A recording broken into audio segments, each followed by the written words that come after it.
Crusader fans, welcome to another edition of the Valpo Coaches Show, a season preview for you today, as I'm joined by Crusader softball head coach Jordan Stevens. Coach Stevens, thanks for joining us here. Thanks, Aaron. First off, your mindset coming into this year. Obviously, you go back 2 years ago, you win regular season and conference tournament championships for the first time. Last year, you rally again in the tournament, second straight tournament title, go to the NCAA tournament, win a game in the tournament for the first time in program history. What's the mindset with the group entering this year, knowing that the last 2 years have kind of raised the bar for this program? Well, honestly, and you may think we're kidding about this, but we haven't talked about it at all. You know, the mindset is just continue to build upon what we have and who we have in our program, continue to get better on a daily basis, and be as prepared as we possibly can for our season this year, and do everything that we're supposed to do. Let the score take care of itself. But we always feel if we have prepared the way we can, then we'll achieve our goals at the end of the year. We just come out and work hard every day and don't really talk about where we've been in the past. Every year is a new year, and we're just waiting and excited to get going. Let's take a look at your team now, position by position, kind of start out in the circle. Obviously, a pair of talented sophomore attorneys in Sierra Pico, and then Taylor Weisenhofer, recently named preseason pitcher of the year in the Horizon League. A couple pitchers who came in last year and maybe didn't really know what to expect out of them were able to step in, give you big innings. What do you see out of that group? Also, Ashlyn Mahalik back this year. Right, yeah, difference from a year before where we didn't have almost any innings returning, where this year we returned most of our innings. But what a pleasant surprise all of them were for us last year. You know, Taylor taking the ball and running as our number one pitcher, you know, really getting the ball in a lot of difficult games for us, and whenever called upon, sometimes she was the starter, sometimes she was the closer, sometimes she was mid-relief. She filled all the roles for us, and we're looking forward to a great sophomore campaign for her. She's been working hard here in the spring to get back to form, to really, you know, get better than where she was at. You know, develop a new pitch, start locating the ball with a certain pitch even better. So we're excited to see her improvement out on the field. Sierra, you know, as our number 2 last year, obviously winning the championship game, or coming in the championship game to close it down. We were very fortunate to have a 1-2 complement, and you're not in softball. You don't always see that. You know, you get the dominant number 1 pitcher that runs the table, but we really last year had a pitching staff, and that's what we returned this year. And Ashlyn, you know, probably a long reliever for us again in middle innings. But we also have a very talented newcomer in Molly Lindemann, who's going to see some innings for us as well. Let's go to the other half of the battery now. Again, a position you returned almost no experience at last year. And again, blessed, you know, Janelle Bouchard, not only all league, but then absolutely stood out during the tournament MVP. And then when she wasn't behind the plate, Tara McShane, capable receiver in her own right, stepped in at the position. What's it like to have now, I guess, the other half of the group, you return all that experience behind the plate instead of no experience like you did last year? Well, I'm a little bit calmer this year going into it, because last year was unknown. We had no idea what we were going to get. And, you know, sometimes early in the season, we still didn't have any idea what we were going to get. But I feel a lot more confident that we know what we're getting when we get into it this year. But Janelle, you know, fantastic year for her, not only offensively, but defensively behind the plate, being able to shut down opponents' running games and taking the short game away from them with how quick she is behind the plate.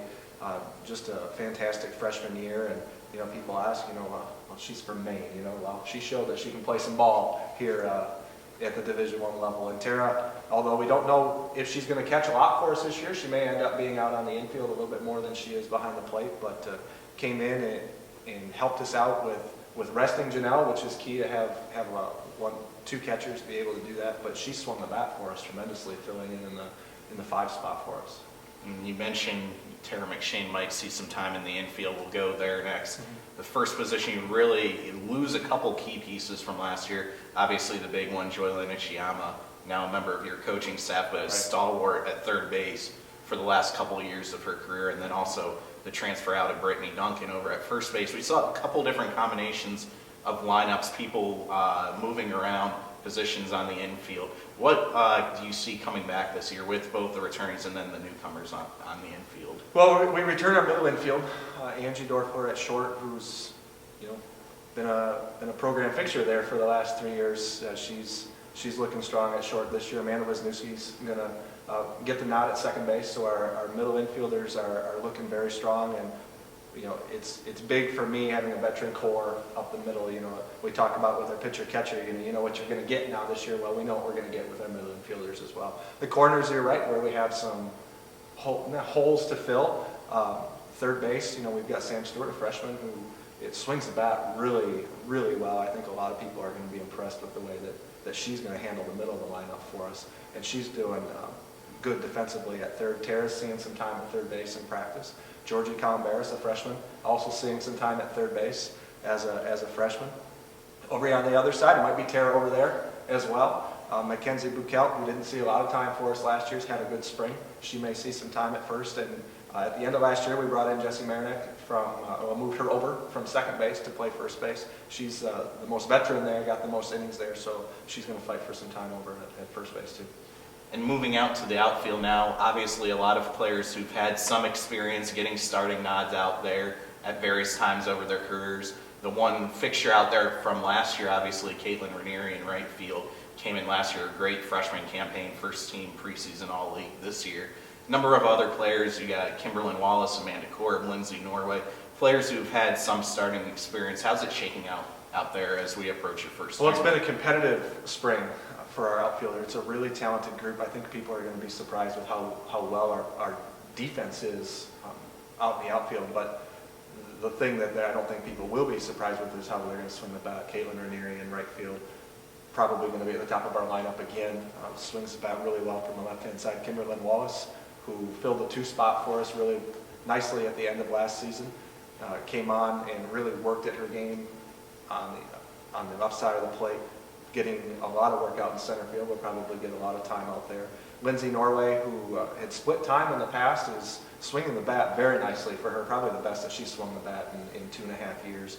And we have a very talented freshman in Taylor Lawson from Arizona, who brings another element to the game. One of our fastest people that we have from the left side of the plate. She's got a fantastic arm in the outfield. She's going to fight for a lot of time. And Amanda Korb is swinging the bat well right now too. It's probably our most competitive positions out in the outfield that we've seen here in the last month of people really fighting for time, and it's been a good battle. Now, looking at your schedule, obviously the first weekend this weekend down at Campbell, and then you got a week off, and then you go spring break trip out west this year. What was your thought process behind putting together this kind of schedule? And then talk a little bit about the first weekend to play specifically, what kind of challenges it presents, especially with the winter like the one we're having as we tape this. Obviously not getting outside all of a sudden and throwing it right outdoors into games.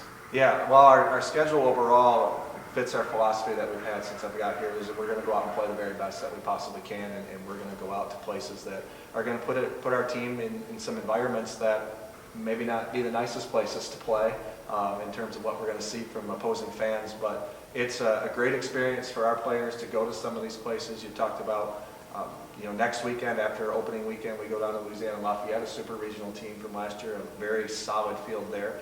We go down to Arizona, up to Boise, and then out to Hawaii, and we're really excited about the opportunity that we have to face some of the best teams in the country. It's a very challenging schedule for us, but one that I think we're ready for, one that we're going to compete with. And this weekend, we're getting 9 inches of snow out right now at Campbell, but everybody's in the same boat. Everybody that's there except for Campbell is more than likely have been inside the entire time. And the opening weekend, you never know. Everybody's excited. Everybody's got the adrenaline flowing. It's who's prepared best for the last month that's going to go out and be able to get the job done. But opening weekend's always exciting. Players are itching to get out going. You got the countdowns going for how much time we have until we get on the plane tomorrow. And it's just exciting. You can see smiles on faces to just go out and get in the dirt again. Well, as I mentioned, that tournament at Campbell this weekend, the Crusaders also taking on IPFW, UMass Lowell, and Seton Hall in addition to the host Camels. There will be live stats for all 4 of those games on ValpoAthletics.com. Coach Stevens, good luck this weekend. Good luck throughout the year. We'll visit again with you soon. Great. Thanks, Aaron. A reminder, you can follow the Valpo softball team on Twitter at Valpo Softball, or like them on Facebook, Valpo Softball, Valpo Athletics, both on Facebook and Twitter as well. Until next time, I'm Aaron Leavitt, and go Crusaders.